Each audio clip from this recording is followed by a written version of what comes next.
जोर से पूरे दिल से भारत माता का जयकारा लगाएंगे। दोनों मुट्ठी बंद करेंगे, हाथ ऊपर करेंगे और दिल से बोलेंगे, भारत माता की, भारत माता की, इनकलाब, इनकलाब, वंदे,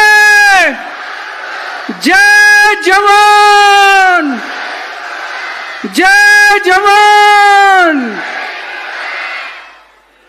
आज इतनी बड़ी संख्या में गुजरात के कोने कोने से आए हुए मेरे सभी प्यारे खेडूत भाइयों बहनों, माताओं, बुजुर्गों, बच्चों, आप सब लोगों को मेरा नमस्कार, सबको मेरा प्रणाम।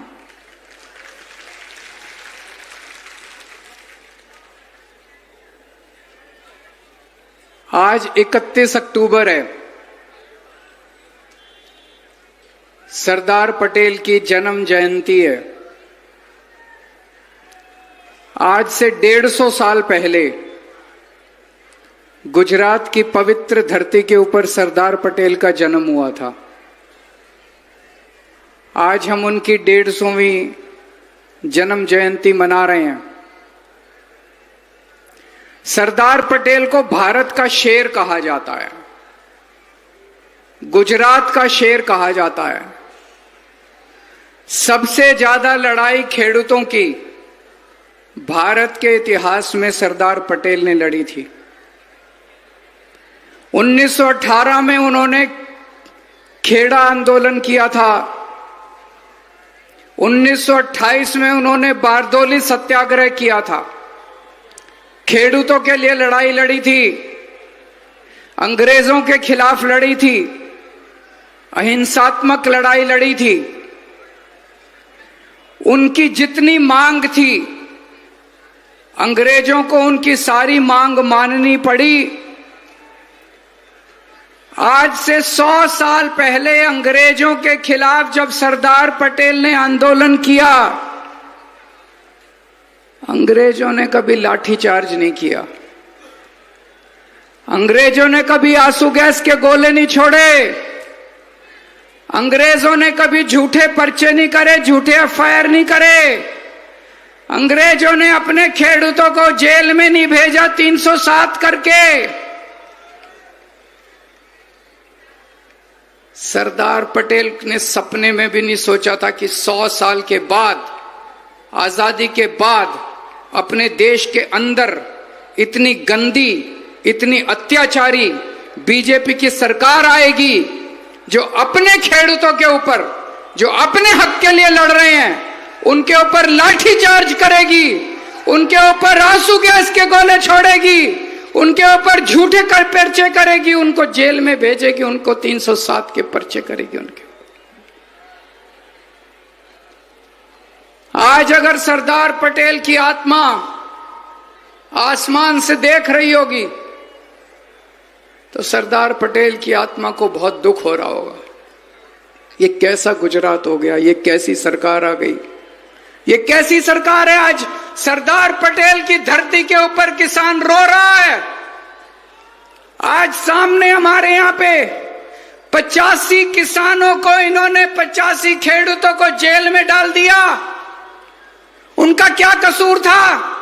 उनका कसूर था वो अपने हक के लिए लड़ रहे थे, अपना हक मांग रहे थे।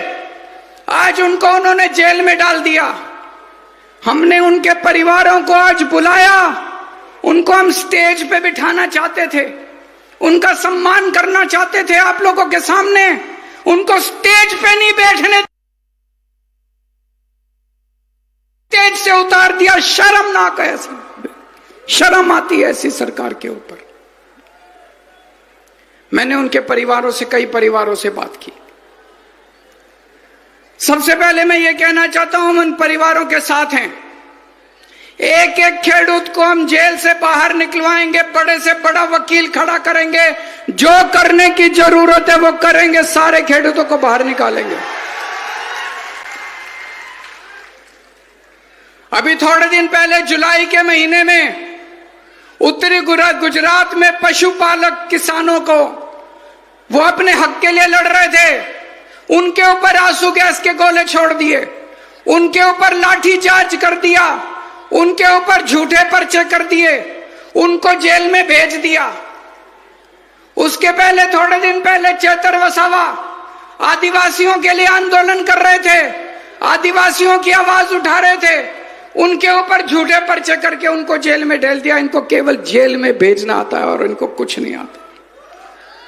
इतनी 75 साल में गुजरात में इतनी क्रूर सरकार, इतनी अत्याचारी सरकार, इतनी अहंकारी सरकार आज तक गुजरात के लोगों ने कभी नहीं देखी है दोस्तों। किसान क्या मांग रहे हैं? किसान मांग रहे हैं कर्जा प्रथा खत्म होनी चाहिए। होनी चाहिए कि नहीं होनी चाहिए कर्जा प्रथा खत्म? होनी चाहिए कि नहीं होनी चाहिए कर्जा प्रथा खत्म? अरे बीजेपी वालों, तुम तो केंद्र में सरकार बनाई थी, तुमने कहा था हम एमएसपी देंगे। कहां गई तुम्हारी एमएसपी? एमएसपी तो देते नहीं हो। जब किसान अपनी फसल बेचने के लिए मंडी में जाता है तो कर्जा प्रथा करके उसको अपना पूरा दाम भी नहीं देते हो, तुम उसके साथ शोषण करते हो, किसान को पूरा दाम नहीं देते हो। किसान कह रहा मेरी कर्जा प्रथा बंद करो। क्या गलत कह रहा है किसान? किसान को उसका हक नहीं दिया जाता। किसानों के, खेडूतों के घर के अंदर पुलिस ने घुस घुस के उनके बच्चों को मारा है। शर्म आनी चाहिए तुमको। उनको पकड़ पकड़ के आपने जेल में डाल दिया। अभी दिवाली आई, अभी धनतेरस आई, अभी नया साल आया, ये बीजेपी वाले अपने घर में दिवाली मना रहे थे। हर सांघवी अपने घर में अपने बच्चों के साथ दिवाली मना रहे थे। भूपेंद्र पटेल अपने घर में अपने बच्चों के साथ दिवाली मना रहे थे। और ये खेडूत परिवार बेचारे रो रहे थे अपने घर के अंदर बैठ के। उनके बच्चे जेल के अंदर थे, उनके बच्चे जेल के अंदर थे, ये रो रहे थे अपने घर के अंदर बैठ के। दोस्तों, हम आपके परिवारों के साथ हैं। मैंने कुछ परिवारों से बात की। एक मां ने बोला, मैंने कहा मैं आपके साथ हूं मां, आप चिंता मत करना। उसकी मां में मेरी आंखों में आंसू आ गए उनकी बात सुन के। वो मां बोली मेरे को कोई चिंता नहीं है, मेरा बेटा गरीब खेडूतों के लिए लड़ रहा है, आजादी की लड़ाई लड़ रहा है, जितने मर्जी डंडे लगे मुझे कोई परवाह नहीं है। मैंने बोला मां तू चिंता मत करना, मैं भी तेरा बेटा हूं, तेरे बेटे को बाद में डंडे लगेंगे, पहले केजरीवाल को डंडे लगेंगे, केजरीवाल पहले जेल जाएगा। 30 साल से, पिछले 30 साल से आप सारे खेडूतों ने भाजपा को वोट दिया, इतना वोट दिया, भर भर के वोट दिया, कोई कसर नहीं छोड़ी। 30 साल से इनकी सरकार है। 30 साल से आपने इसलिए वोट दिया था कि हमारे बच्चों को जेल भेजेंगे ये लोग, इसलिए वोट दिया था। आज इनको अहंकार हो गया है। आज किसानों के अंदर इतना गुस्सा है। ये बीजेपी वाले एक नंबर के कायर हैं, पुलिस को आगे करते हैं। मैं कहता हूं एक दिन पुलिस का सहारा छोड़ दो, ये खेडूत बीजेपी वालों को घर से निकाल निकाल के दौड़ा दौड़ा के मारेंगे तुमको। ऐसा मारेंगे बीजेपी वालों को दौड़ा दौड़ा के, इनको शरण नहीं मिलेगी। एक दिन तुम पुलिस को पीछे कर दो, एक दिन पुलिस को पीछे कर दो, पूरे गुजरात के अंदर बीजेपी वालों का जीना हराम कर देंगे। 400 से ज्यादा मंडियों के अंदर मुझे पता चला सारे खेडूत इकट्ठे हो गए हैं। 400 से ज्यादा मंडियों के अंदर आंदोलन चल रहा है। और ये बीजेपी वाले इतने कायर हैं, रोज ट्रंप इनको धमकी देता है, रोज ट्रंप इनको धमकाता है, कहता है अमेरिका से आने वाली कपास पे इंपोर्ट ड्यूटी खत्म कर दो। बीजेपी वाले खत्म कर देते हैं। ट्रंप कहता है रशिया से ऑयल नहीं खरीदना, बीजेपी वाले ऑयल नहीं खरीदते। ट्रंप कहता है इंडिया पाकिस्तान का वॉर मैंने बंद कराया, बीजेपी वालों की हिम्मत नहीं है। ट्रंप कहता है कान पकड़ के ऊपर खड़े हो जाते हैं, बीजेपी वालों को कहता है ट्रंप नीचे बैठ जाओ, बैठ जाते हैं। ट्रंप के सामने पैंट गीली हो जाती है इनकी, बीजेपी वालों की। ट्रंप के सामने इनकी नहीं चलती। गरीब किसानों को जेल भेजते हैं। अरे शर्म कर लो, अगर हिम्मत है, मर्द के बच्चे हो बीजेपी वालों, अगर मर्द के बच्चे हो तो ट्रंप को धमकी दे के दिखाओ, किसानों के ऊपर अपना जोर मत चलाओ तुम। खेडूतों को जेल भेजने का आदेश किसने दिया? हर्ष सांघवी ने।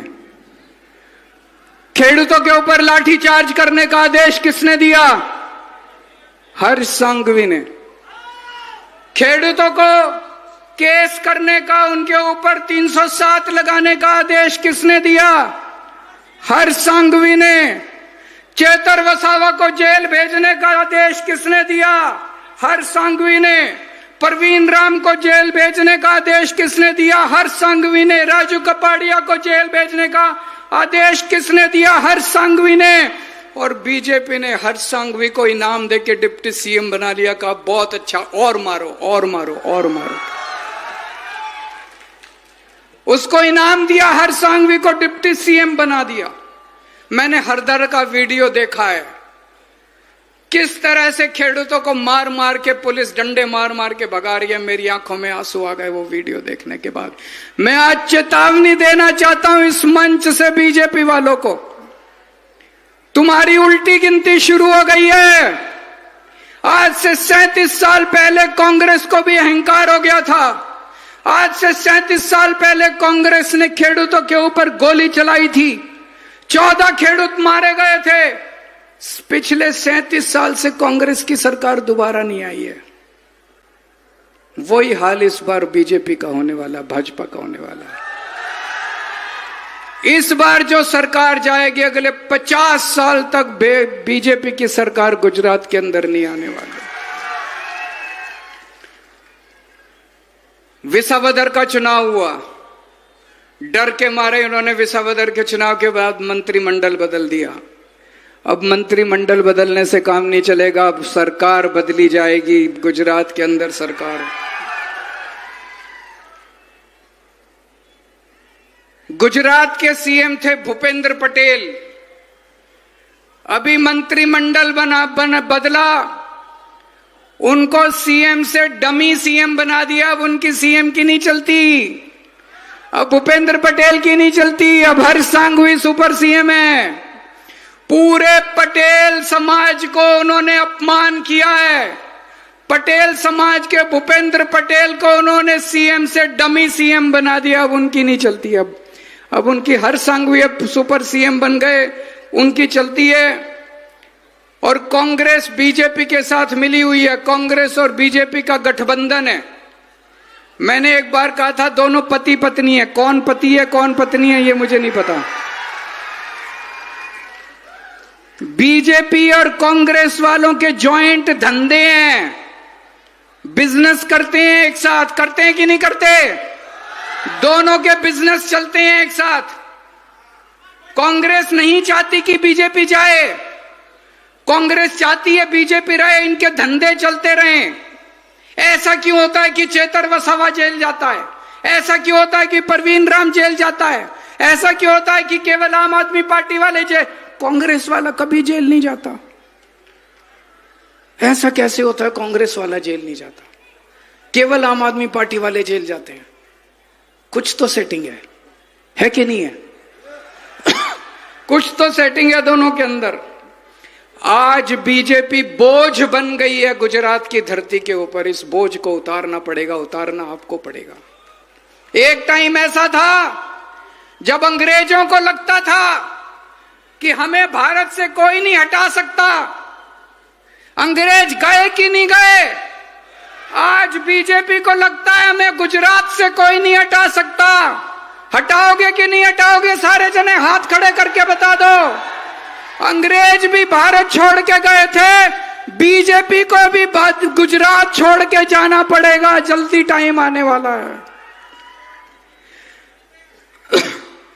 किसानों की आवाज उठाने वाली पार्टी का नाम है आम आदमी पार्टी। किसानों पे लाठीचार्ज करने वाली पार्टी का नाम है भारतीय जनता पार्टी। किसानों के हक के लिए लड़ने वाली पार्टी का नाम है आम आदमी पार्टी। किसानों को जेल में भेजने वाली पार्टी का नाम है भारतीय जनता पार्टी। गुजरात हमारा है, गुजरात इनके पिताजी का नहीं है। बहुत मलाई खा ली तुमने बीजेपी वालों, अब और लूटने नहीं देंगे। इनके बच्चे विदेशों में पढ़ते हैं, सारे इनके मंत्रियों के बच्चे विदेशों में पढ़ते हैं, और हमारे बच्चों को उठा के ये जेल में डालते हैं।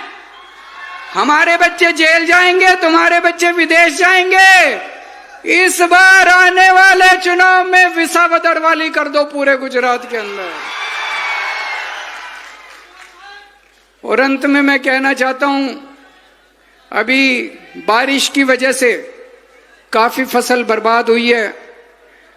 आप लोगों ने सुना होगा, अभी थोड़े दिन पहले पंजाब में बहुत बड़ी बाढ़ आई थी, बहुत बड़ी ऐतिहासिक। कितनी 23 जिले हैं पंजाब के अंदर, 23 के 23 जिलों में बाढ़ आई थी। एक महीने के अंदर भगवंत मान साहब ने सभी खेडूतों के अकाउंट के अंदर, बैंक अकाउंट के अंदर 50,000 रुपए हेक्टेयर के हिसाब से पैसे जमा करा दिए एक महीने के अंदर। आज हम खेडूतों के तरफ से मांग करते हैं गुजरात सरकार को कि जिनकी फसल बर्बाद हुई है, सब लोगों को 50,000 हेक्टेयर के हिसाब से उनके अकाउंट के अंदर पैसे जमा कराए जाएं। भारत माता की।